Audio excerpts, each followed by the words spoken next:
I've always wondered what exactly is the optimal strategy to balance between saving, investing, and also spending for enjoyment in life. Saving 20% per month doesn't feel like enough, investing feels too uncertain, and spending $50 on a day out with friends feels like a little too much. I've actually found the optimal strategy for myself, and hopefully in today's video, as I share with you what I've learned in the last few months of thorough research, reading various books, it'll help you on your journey to better manage these three towards your future. Let's dive straight into today's video. Let's go.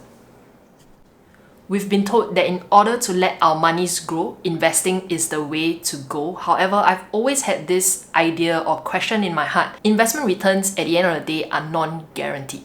What then? How can I make my future be more certain to know that I will not run out of money in order to go through my day-to-day activities? Reading this book, The Psychology of Money by Morgan Housel, a great beginner-friendly book that touches on the mindsets of personal finances. How can you tide through stock market fluctuations, savings, and go through life managing your own money? If you have the time, go and read that book because it's very beneficial. I'm just going to share with you a little bit of a snippet. Quoting from it, he said that investment returns can make you rich, but whether an investing strategy will work and how long will it work for and whether markets will cooperate is always in doubt. Personal savings and frugality are parts of the money equation that are more in your control and have a 100% chance of being as effective in the future as they are today. Investing is uncertain, but savings are certain. Cash sitting in your bank account will be depreciated by inflation, but at the end of the day, you know that these are monies that you still can use down the road in the future. And that is why, as a Singaporean, I'm thankful that we have CPF, that the government forces us to save towards our retirement days.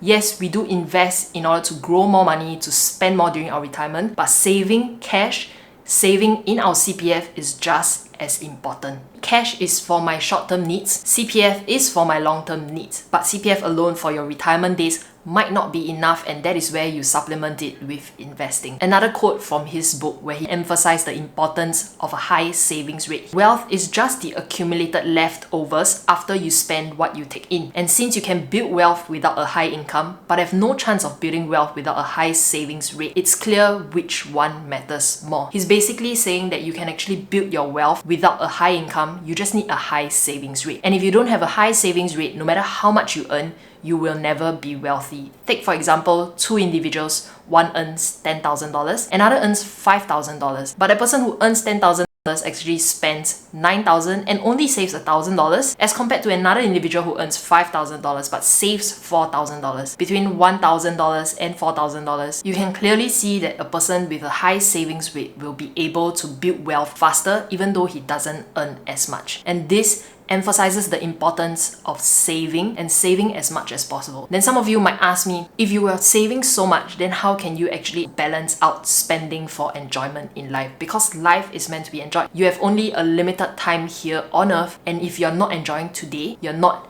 happy, then what is the point of living in the first place? This is the questions that I've had ever since I've started managing my own personal finances as a young adult. I think I found that breakthrough in order to be able to balance all three out and still be happy in life. Let me share with you a little bit more about my own experience.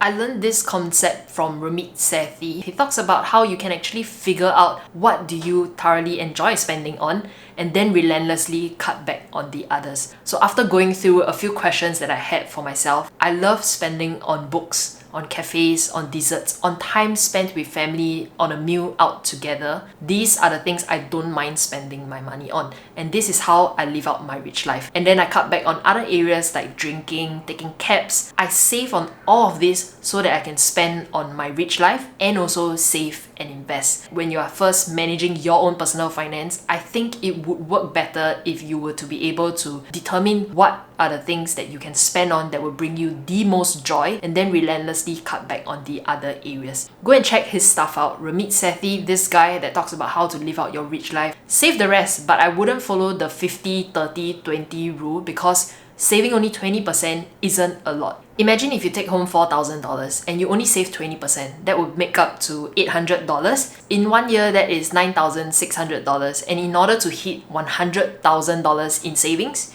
you will need 10 years and 5 months rounded up. it's gonna take a very long time, so that is why I would figure out what I would choose to spend on first, relentlessly cut out on the rest, and that way you will be able to maximize the savings rate every single month. When I set up a budget for myself every single month, I will usually determine what are my spendings for that month first. So fixed expenses, every single month it's fixed, and then comes all the variable expenses of which I budget for. And with whatever leftovers I save, and a portion of the savings, I will take it to invest. And that is how I structure my entire personal finances. Investing is difficult, no doubt about that. But if you understand the basic concepts of it, you don't have to actually invest into many things, but it is more important that I prepare myself to tide through market fluctuations. Things happen here and there. Remember when COVID happened and the stock market crashed?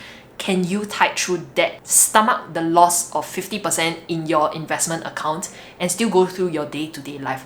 Not be stressed out about that. And that is why the emphasis is on having enough saving that can tide you through this kind of events. Now that I've gone through all three, spending, saving, and then investing, let me just share with you the numbers. I've always been very transparent on the channel and I hope you guys appreciate it. I do have an e-guide available for you to download. It's all what I'm gonna go through right now, but if you want to retain a copy of it, you can go over to the link up above down in the description box below. It's a free guide for you guys. It's an upgrade of the emergency fund guide that I've released last year.